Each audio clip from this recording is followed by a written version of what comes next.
satu pertandingan yang sangat menarik hari ini. Terima kasih. Terima kasih, Kak. Sekarang ini kita sebelum nak menyanyi esok, kita pergi dahulu ke Cerita Pagi Sabah. Mari kita saksikan. Baik, terima kasih rakan setugas di studio Selamat Pagi Malaysia. Saya kini berada di Pusat Operasi Cuaca dan Gempa Bumi Sabah Jabatan Meteorologi Malaysia bagi berkongsi mengenai fenomena monsun Timur Laut. Baik, untuk itu kita bersama dengan Pengarah Pejabat Meteorologi Sabah, Amir Zudi Hashim. Assalamualaikum Tuan, apa khabar? Waalaikumsalam warahmatullahi wabarakatuh.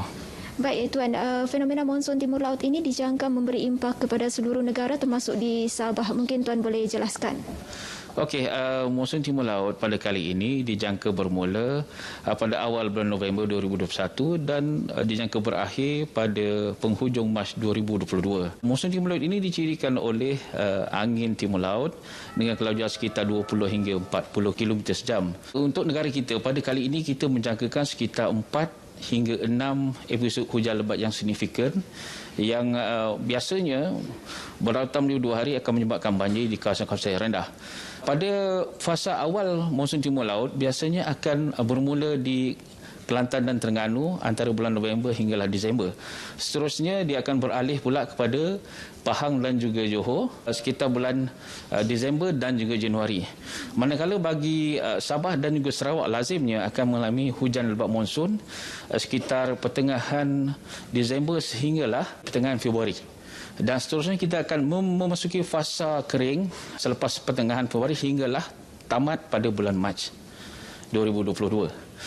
Manakala untuk negeri Sabah biasanya sekitar 1 hingga 2 kejadian hujan lebat monsun yang akan menyebabkan banjir lah di negeri Sabah. Ya.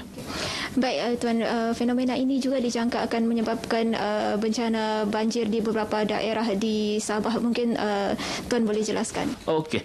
Biasanya bagi negeri Sabah ni kawasan yang terkesan oleh monsun Timur Laut adalah di kawasan pantai timur negeri Sabah lah.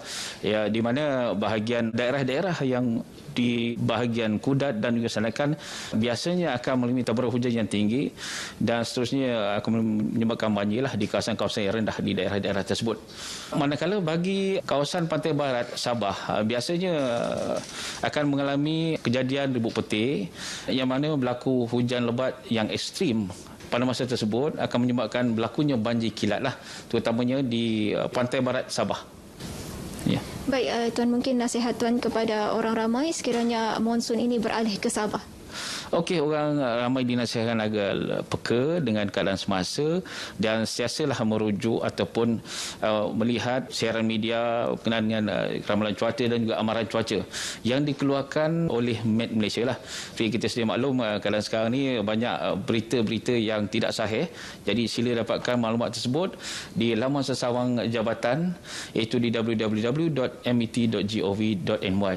Di samping itu juga seiring dengan peredaran zaman teknologi sekarang ini, kita telah membangunkan aplikasi mobile yang dikenali sebagai My Cuaca yang boleh dimuat turun di Google Play dan juga Apple Store secara percuma.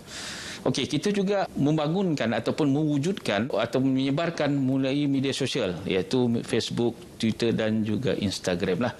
Okey, bagi penduduk negeri Sabah bolehlah menghubungi terus Pusat Operasi Cuaca dan Gempa Bumi Sabah yang beroperasi 24 jam 7 hari seminggu di talian 088 413 619. Kita sedia menjawab sebarang pertanyaan dan persoalan berkenaan dengan keadaan cuaca dan juga amaran cuaca terkini.